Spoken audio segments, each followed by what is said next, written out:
So that shooting on Friday in Harlem that ended with one NYPD officer killed and another fighting for his life. Jason Rivera was gunned down during a domestic dispute, 22 years old. Yesterday, his brothers and sisters in blue lined Manhattan streets while his body was transported from the hospital to the funeral home. It was the fifth shooting of a police officer. Yeah, this is since the start of the year. In fact, the surge in gun violence brought together state and local officials over the weekend, all calling for an end to the bloodshed. Our department is hurting. Our city is hurting.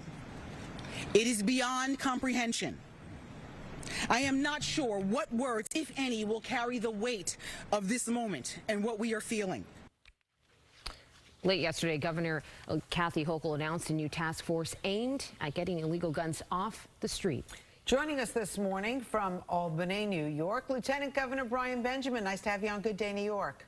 Nice to be here. Thank you. So, Lieutenant Governor, let's talk about this new interstate task force that Governor Hochul is talking about. How is this going to work and how quickly? Sure. So we are convening on January 26th at the New York State Intelligence Center in East Greenbush, and we're going to be meeting with law enforcement officials from the New York State Police, NYPD, and other regional leaders to talk about information sharing and crime analysis centers, how we're going to trace these illegal guns and strategies across jurisdictions to partner, so we can partner with prosecutors and law enforcement agencies across this region to get a sense of what's going on. As you know, we do not manufacture guns in the Bronx. We don't manufacture guns in Harlem and parts of Brooklyn.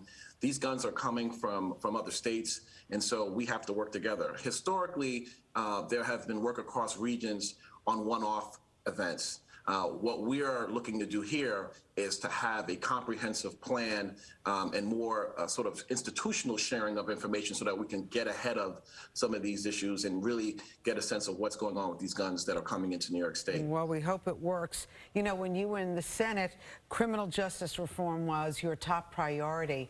Do you think bail reform needs to be reformed, and how quickly? Well, let's, as to the recent issues that we have been seeing, bail reform was not a cause of any of these shootings. How do we know that? Well, because if you look at the individuals who were the perpetrators, they were not out on bail. So what I'm saying is that you can't correlate directly bail with those issues. But what I do think is important to note is that we have to make sure that our laws are providing us with the right culture and the safety that we need. I mean, we have to balance public safety and fairness and justice. And so for me, I think we have to look at all of our criminal justice laws, including bail reform, to make sure that we are creating an environment where safety is paramount, and at the same time, we're not over-incarcerating. I want to get your opinion on DA Alvin Bragg's implementation of this maximum sentence of 20 years. Do you think this applies in the situation? Should it be more? Should this perpetrator or the suspect get more than 20 years for the way that he gunned down these two officers? I think that there should be, I would like to see what happens in this case with Alvin Bragg, because what I'm aware of with him is that in certain cases, there could be more than 20 years. So I'm not exactly sure where this fits within that construct. And also, I think, I've had meetings with him and conversations. I know there's been a lot of conversations around armed robbery being seen as a misdemeanor. In my conversations with him, if there's armed robbery that involves a deadly weapon, those will be treated as felonies. And so I know that there's been some misinformation and miscommunication around his day one memo. Yeah. I think it'll be good for him to come on your show and talk about case by case what those issues are, because what I want us to not have is a culture and narrative that gives people the sense that we're going to allow chaos in Manhattan or chaos in New York State. We're not. We're going to make sure that we keep everyone safe, and we can do that without over-incarcerating, which is what we should be striving to do. And I think that's what we will do. We just got to get there. Yeah, I mean, but there is some difference in wording in use of a deadly weapon, whether it's shears or a gun. Yes. So that needs to be clarified as well. Right. Getting your I guess your take on that point. Real quick on that point. My understanding from my meeting with him is that if it is a weapon that can cause someone's death, that will be considered a felony. That is my understanding. Obviously, you could talk more with the DA himself. Certainly so. The formation of the plainclothes anti-gun unit being brought back in under Eric Adams. What is your take on that, especially since you spend time in Harlem? That's where I know you have a home. Do you have any thoughts on him bringing that back? My view is that, first of all, the mayor is going to be providing us this week with a comprehensive public safety plan. I look forward to seeing that.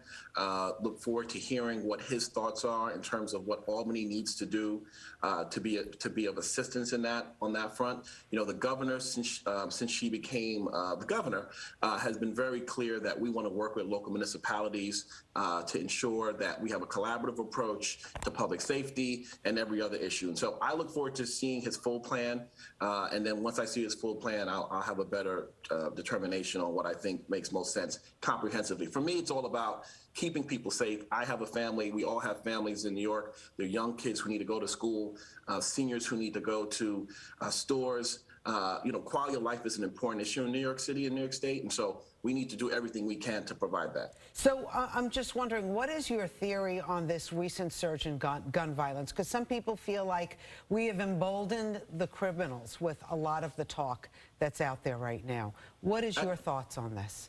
My thoughts are that it's a multi-layered issue. I don't think there's a one-size-fits-all approach to this. I think in some cases it's an issue of poverty in communities and people not having opportunities. You know, we are investing in our budget millions of dollars to assist with workforce development, outreach teams that are going to young people and giving them a chance to know about a different life. In some cases, it's mental health.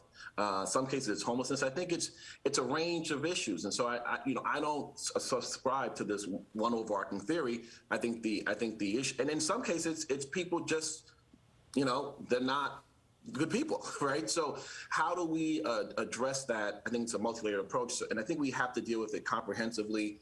We can't deal with it in talking points and platitudes.